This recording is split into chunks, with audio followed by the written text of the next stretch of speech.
Sir Khairthal Tijara ज़िले के खैरतल महिला थाने में आपने जीर्णोद्धार कराया है, क्योंकि पहले ये धर्मशाला में थाना चलता था। अब इसमें जो कार्य करवाए गए रहे हैं तो किस तरह से किए गए हैं?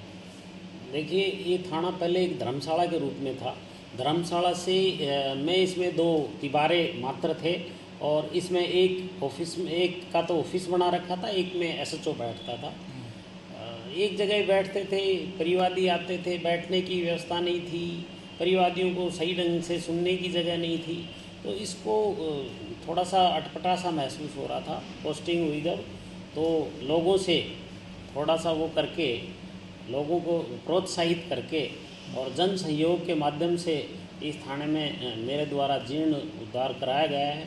पूरे स्टाफ ने इसका सहयोग किया है, सभी ने लग के, हमने कभी खुद मेहनत करके, कभी लोगों का जन सहयोग से करके इस थाने का जीर्णोद्धार करवाया गया है। नगर परिषद की सहायता से कार्यालय का भी करवाया गया है। इस प्रकार अब लोगों को बैठने की सुविधा करवाई गई है। आगे टीन शेड लगाया जाए, जब 20-30 आदमी आ जाएं तो भी कोई दिक्कत नहीं है। बरसात के टाइम में नहीं, खड़े होने की जगह नहीं थी। अब लोगों की यहाँ सुरक्षा, न्याय और सुविधा के लिए ये उपयुक्त जगह बनाई गई है, इसको जीर्णोद्धार करके। और आगे भी हम ऐसा ही करते रहेंगे और जैसा बनाया है इसकी सुरक्षा और इसकी साफ़ सफाई का पूरा ध्यान रखता है, मेरा स्टाफ भी रखता है।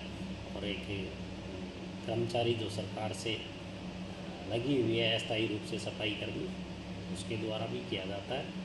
इससे पहले सर आप कोट कासिम और चौपानकी में भी रहे, क्या उस वहाँ भी इस तरह के कार्य किए गए इससे थे? पहले मैं चौपानगी में रहा हूँ और कोट कासिम में रहा हूँ, जहाँ भी दोनों थानों पे मेरे द्वारा ऑफिस का और बिल्डिंग का पूरा मेंटेनेंस रखा गया है, साफ़ सफाई का पूरा ध्यान रखा गया है। इवन वहाँ चौपानगी थाने में तो बिजली की बचत के लिए मेरे द्वारा जन सहयोग से एक सोलर लाइट भी लगवाई गई थी 5 केवी की, जिससे थाने को बिल भरने की आवश्यकता नहीं थी। सरकार की भी CSR स्कीम के तहत वहाँ से लगवाई थी, ताकि सरकार को भी इसका बोझ नहीं पड़े। ये ही विकास कार्य करवाया गया। सर जिस महिला थाना है, यहाँ पर महिलाओं के मामले आते हैं, वो राजस्थान पुलिस की टैगलाइन है, आमजन में विश्वास, अपराधियों में भय। तो आमजन जिस तरह से जो परिवादी आता है तो उनको किस तरह से यहाँ पर सुना जाता है, क्योंकि लोगों में थाने में आने से डर रहता है, जो परिवादी भी रहता है। कोई भी महिला परिवादी आती है तो उसको हम महिला कांस्टेबल की मदद से, पहले महिला कांस्टेबल से उसकी मीटिंग करवाते हैं, उसकी पीड़ा जानते हैं, पूरी पीड़ा जान के उसकी जो भी परिवाद होता है, रिपोर्ट होती है उस पर, जैसे पारिवारिक मामले होते हैं यहाँ, तो पति पत्नी दोनों पक्षों को बुला के, दोनों को सुन के उनका परामर्श करवाया जाता है। जहाँ तक संभव हो हमारा परामर्श उसमें सफल हो जाता है, और फिर भी सफल नहीं होता है परामर्श, समझाइश की जाती है उसके परिजनों को, लड़की के परिजनों को, लड़के के परिजनों को समझाइश के माध्यम से बैठ जाता है। किसी का परिवार बस जाता है तो अच्छी बात है, नहीं बसता है तो उसके खिलाफ विधिक कार्रवाई की जाती है। सर खैरतल तिजारा ज़िले के खैरतल महिला थाने में आपने जीर्णोद्धार कराया है, क्योंकि पहले ये धर्मशाला में थाना चलता था। अब इसमें जो कार्य करवाए गए रहे हैं तो किस तरह से किए गए हैं? देखिए, ये थाना पहले एक धर्मशाला के रूप में था। धर्मशाला से में इसमें दो दीवारें मात्र थे और इसमें एक ऑफिस में, एक का तो ऑफिस बना रखा था, एक में एसएचओ बैठता था। एक जगह बैठते थे, परिवादी आते थे, बैठने की व्यवस्था नहीं थी, परिवादियों को सही ढंग से सुनने की जगह नहीं थी। तो इसको थोड़ा सा अटपटा सा महसूस हो रहा था। पोस्टिंग हुई जब, तो लोगों से थोड़ा सा वो करके, लोगों को प्रोत्साहित करके और जन सहयोग के माध्यम से इस थाने में मेरे द्वारा जीर्ण उद्धार कराया गया है।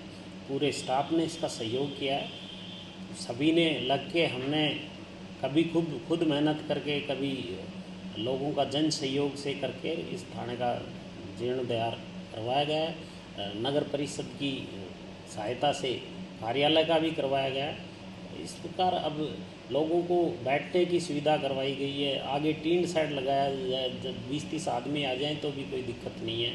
बरसात के टाइम में नहीं, खड़े होने की जगह नहीं थी। अब लोगों की यहाँ सुरक्षा, न्याय और सुविधा के लिए ये उपयुक्त जगह बनाई गई है इसको जीर्णोद्धार करके, और आगे भी हम ऐसा ही करते रहेंगे। और जैसा बनाया है इसकी सुरक्षा और इसकी साफ़ सफाई का पूरा ध्यान रखता है मेरा स्टाफ भी रखता है, और एक कर्मचारी जो सरकार से लगी हुई है अस्थायी रूप से सफाई कर्मी, उसके द्वारा भी किया जाता है।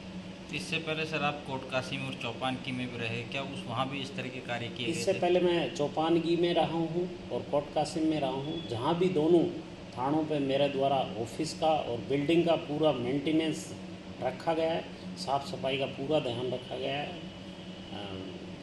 इवन वहाँ चौपानगी थाने में तो बिजली की बचत के लिए मेरे द्वारा जन सहयोग से एक सोलर लाइट भी लगवाई गई थी 5 kV की, जिससे थाने को बिल भरने की आवश्यकता नहीं थी। सरकार की भी CSR स्कीम के तहत वहाँ से लगवाई थी, ताकि सरकार को भी इसका बोझ नहीं पड़े, ये ही विकास कार्य करवाया गया। सर जिस महिला थाना है यहाँ पर महिलाओं के मामले आते हैं, वो राजस्थान पुलिस की टैगलाइन है आमजन में विश्वास, अपराधियों में भय। तो आमजन जिस तरह से जो परिवादी आता है तो उनको किस तरह से यहाँ पर सुना जाता है, क्योंकि लोगों में थाने में आने से डर रहता है, जो परिवादी भी रहता है। कोई भी महिला परिवादी आती है तो उसको हम महिला कांस्टेबल की मदद से, पहले महिला कांस्टेबल से उसकी मीटिंग करवाते हैं, उसकी पीड़ा जानते हैं, पूरी पीड़ा जान के उसकी जो भी परिवाद होता है, रिपोर्ट होती है उस पर, जैसे पारिवारिक मामले होते हैं यहाँ, तो पति पत्नी दोनों पक्षों को बुला के दोनों को सुन के उनका परामर्श करवाया जाता है। जहाँ तक संभव हो हमारा परामर्श उसमें सफल हो जाता है, और फिर भी सफल नहीं होता है परामर्श, समझाइश की जाती है उसके परिजनों को, लड़की के परिजनों को, लड़के के परिजनों को समझाइश के माध्यम से बैठ जाता है। किसी का परिवार बस जाता है तो अच्छी बात है, नहीं बसता तो उसके खिलाफ विधिक कार्रवाई की जाती है।